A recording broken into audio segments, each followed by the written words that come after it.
तो आज का टॉपिक है क्या, भारत शासन अधिनियम 1919 और 1935। तो पहले 1919 के अधिनियम को देखते हैं। इसमें क्या एमपीपीएससी के लिए मतलब कौन कौन सा क्वेश्चन पूछा जा सकता है 2020 में प्रीलिम्स के लिए। तो पहला है भारत शासन अधिनियम 1919 का उद्देश्य क्या था। तो भारत में उत्तरदायी सरकार की स्थापना करना। तो पहला ही हो जाएगा, इसका इफेक्ट ये हो जाएगा कि उत्तरदायी सरकार की स्थापना करना है 1919 अधिनियम का। फिर अगला है कि भारत शासन अधिनियम 1919 लागू कब से हुआ था। तो लागू हुआ था 1921 में लागू हुआ था ये, है ना। तो 1921 में लागू हो गया था, 1919 में बना था। उद्देश्य क्या था इसका, भारत में उत्तरदायी सरकार की स्थापना। अगला फैक्ट है भारत शासन अधिनियम 1919 को मॉन्टेंग चेम्सफोर्ड सुधार भी कहा जाता है। तो तीसरा फैक्ट क्या हो जाएगा कि 1919 को मॉन्टेंग चेम्सफोर्ड सुधार भी कहा जाता है।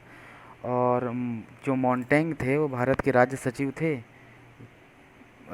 थे और चेम्सफोर्ड भारत के वायसराय थे। ये भी क्वेश्चन आ सकता है कि भारत शासन अधिनियम को मॉन्टेंगू चेम्सफोर्ड अधिनियम बोलता है। चेम्सफोर्ड क्या थे और मॉन्टेंग क्या थे। तो मॉन्टेंग हो जाएगा राज्य सचिव और चेम्सफोर्ड हो जाएगा भारत के वायसराय। ये इतना फैक्ट हो जाएगा।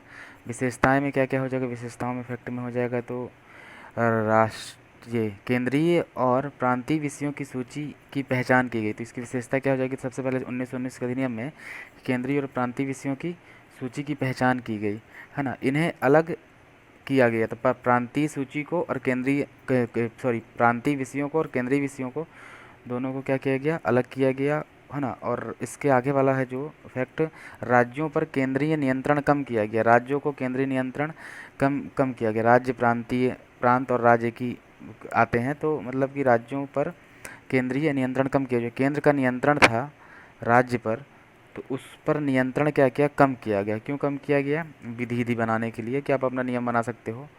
आगे लिखा है कि केंद्रीय और प्रांतीय विधान परिषदों को अपनी अपनी सूचियों के विषय पर विधान बनाने का अधिकार दिया गया। तो ये भी इसका फैक्ट है कि केंद्रीय और प्रांतीय विधान परिषदों को अपनी अपनी सूचियों के विषयों पर विधान बनाने का अधिकार दिया गया। तो ये क्या विशेषता थी इसकी 1919 अधिनियम की।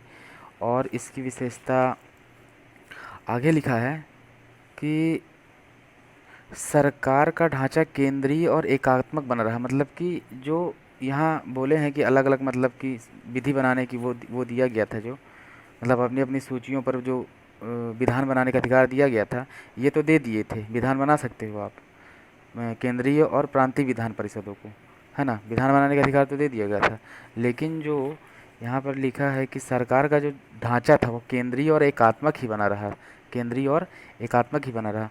फिर आगे लिखा है कि इसने प्रांतीय विषयों को पुनः दो भागों में बांट दिया। जो प्रांतीय विषय अलग किए गए थे उनको पुनः दो भागों में विभाजित किया गया। पहला था हस्तांतरित और दूसरा था आरक्षित। तो दोनों पे गवर्नर का शासन होता रहा, और जो हस्तांतरित विषय हैं तो उन पर गवर्नर का शासन होता था, ठीक है, और आरक्षित पर भी होता था। लेकिन क्या था कि इस कार्य में मंत्रियों की सहायता लेता था कौन, गवर्नर। गवर्नर जो था हस्तांतरित कार्य के लिए मंत्रियों की सहायता लेता था। और जो जो मंत्री थे या इसके हस्तांतरित विषय वाले जो भी, तो उसके वो विधान परिषद के प्रति उत्तरदायी थे, विधान परिषद के। लेकिन ऐसा आरक्षित विषयों में नहीं था। आरक्षित विषयों में था कि इस पर भी गवर्नर का शासन तो करता था, लेकिन क्या था कि कार्यपालिका की परिषद की सहायता से करता था। कार्यपालिका की परिषद की सहायता थी, यहाँ पर मंत्रियों की सहायता लेता था, यहाँ पर कार्यपालिका परिषद की सहायता से करता रहा। और जो ये थे आरक्षित वाले, वो विधान परिषद के प्रति उत्तरदायी नहीं थे। यहाँ पर लिखा है नहीं थे, ये उत्तरदायी नहीं होते थे। अगला है कि शासन की इसी व्यवस्था को द्वैध शासन, यूनान शब्द डाई आर्के से पैदा हुआ। तो जो द्वैध शासन है, यूनानी शब्द डाई आर्के जिसको बोलते हैं, वो द्वैध शासन है। एक ही चीज़ है, दोनों का मतलब एक ही मतलब निकलता है। तो शासन की ये व्यवस्था, इसी को द्वैध शासन बोलते हैं, ठीक है। यहाँ पर जो है हस्तांतरित और आरक्षित विषय हो गया, है ना, प्रांतीय और केंद्रीय विषय बांट दिए, है ना। तो इस तरीके से द्वैध शासन, यूनानी शब्द डाई आर्के, इसी को द्वैध शासन बोलते हैं। अगला लिखा है इस अधिनियम ने 1919 में पहली बार देश में द्विसदनी व्यवस्था अगर पूछेगा पहली बार कौन से अधिनियम में, तो 1919 के अधिनियम में बता सकते हैं, है ना। प्रत्यक्ष निर्वाचन की व्यवस्था ही प्रारंभ की गई थी। तो द्विसदनी व्यवस्था और प्रत्यक्ष निर्वाचन की व्यवस्था भी इसी अधिनियम से प्रारंभ की गई थी। फिर अगला लिखा द्विसदनी व्यवस्था यानी राज्यसभा। तो द्विसदनी व्यवस्था यानी राज्यसभा एवं लोकसभा का गठन किया गया। तो भाई दो सदन है, एक राज्यसभा है एक लोकसभा है, दोनों का गठन किया गया। फिर आगे लिखा है कि दोनों सदनों के बहुसंख्यक सदस्यों को प्रत्यक्ष निर्वाचन के माध्यम से निर्वाचित किया जाता है। जो राज्यसभा और लोकसभा के जो बहुसंख्यक सदस्य थे उनको प्रत्यक्ष निर्वाचन की सहायता से निर्वाचित किया जाता था, माध्यम से निर्वाचित किया जाता था। फिर अगला वायसराय की कार्यकारी परिषद होती थी। तो वायसराय की क्या होती थी? कार्यकारी परिषद, जिससे वो काम वाम करता रहा। है ना। और इस अधिनियम के अनुसार बोल रहा है कि वायसराय की कार्यकारी परिषद होती थी। ठीक है। फिर अगला, परिषद में 6 सदस्य होते थे। जो कार्यकारी परिषद होती थी इसमें 6 सदस्य होते थे। 3 सदस्यों का भारतीय होना आवश्यक था। तो 3 सदस्य भारतीय, 6 सदस्य टोटल हैं, 3 सदस्य भारतीय हो जाते रहे। लेकिन कमांडर इन चीफ होता रहा, जो कमांडर इन चीफ, उनको वो वहीं ब्रिटेन का ही रहता होगा, क्योंकि वह कमांडर इन चीफ को छोड़कर लिखा हुआ है ना। तो ऐसे याद कर लो कि इसको मतलब परिषद में 6 सदस्य होते थे, 3 का भारतीय होना आवश्यक था, लेकिन कमांडर इन चीफ को छोड़कर। तो कमांडर इन चीफ जो रहता रहा वो उसको छोड़कर बाकी भारतीय हो सकते थे। फिर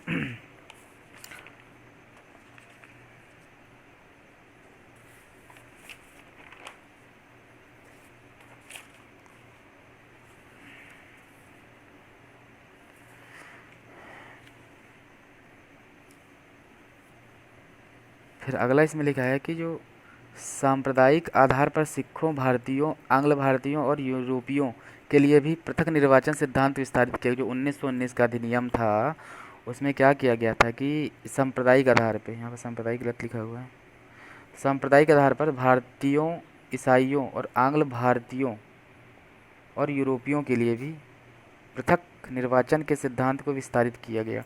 फिर संपत्ति कर और शिक्षा के आधार पर मताधिकार प्रदान किया। पूछेगा कि पहली बार बताओ कि संपत्ति कर और शिक्षा के आधार पर मताधिकार प्रदान किया गया था, कौन सा अधिनियम है? तो 1919 का अधिनियम। फिर लंदन में भारत के उच्चायुक्त कार्यालय का सृजन किया गया था। लंदन में किया गया था, लेकिन भारत का उच्चायुक्त था, ये उच्चायुक्त कार्यालय था, लेकिन लंदन में किया गया था। ठीक है ना, यहाँ भी कर सकते थे लेकिन कोई कारण रहा होगा इसलिए उच्चायुक्त कार्यालय वहाँ चला गया। भारत सचिव का कार्य उच्चायुक्त को स्थानांतरित कर दिया। जो भारत सचिव का कार्य था अब उच्चायुक्त करेगा, और उच्चायुक्त का कार्यालय कहाँ है? लंदन में है। ठीक है। तो भारत सचिव का कार्य कहाँ किया? कार्य उच्चायुक्त को स्थानांतरित कर दिया गया। लोक सेवा आयोग का गठन किया गया। ठीक है ना, लोक सेवा आयोग का गठन किया गया था 1919 के दिन में। अतः 1926 में सिविल सेवकों की भर्ती के लिए केंद्रीय लोक सेवा आयोग का गठन किया गया था। 1926 में सिविल सेवकों की भर्ती के लिए केंद्रीय लोक सेवा आयोग का गठन किया गया था। फिर आगे लिखा है कि पहली बार केंद्रीय बजट से राज्यों का बजट अलग किया गया था। पढ़ते भी हैं कि मतलब कि पहली बार मतलब कि केंद्रीय बजट से राज्यों के बजट को कब अलग किया? तो 1919 के अधिनियम में ही किया गया था। ठीक है। फिर अगला लिखा है, राज्य विधानसभा को अपना बजट स्वयं बनाने के लिए अधिकृत किया गया था। अब राज्य जो विधानसभा है अपना बजट खुद बना सकती रही। ठीक है। तो ऐसा करके पहले केंद्रीय और प्रांतीयों को शक्तियों को बांटे थे, है ना। फिर विधान बनाने की शक्ति दे दिए थे राज्य विधानसभा को। अब बोले कि अब बजट भी आप खुद ही बना लो। तो विधानसभा अपना बजट स्वयं बनाने के लिए अधिकृत कर दिया गया था। फिर इसमें एक वैधानिक आयोग का गठन भी किया गया था, और वो उसको बोले थे कि 10 वर्षों में अपनी रिपोर्ट प्रस्तुत करना है, जांच करना है, मतलब इस तरीके से। तो इतने सारे फैक्ट हैं 1919 के अधिनियम में। प्रीलिम्स से यहाँ से क्वेश्चन पूछने की संभावना ज़्यादा है।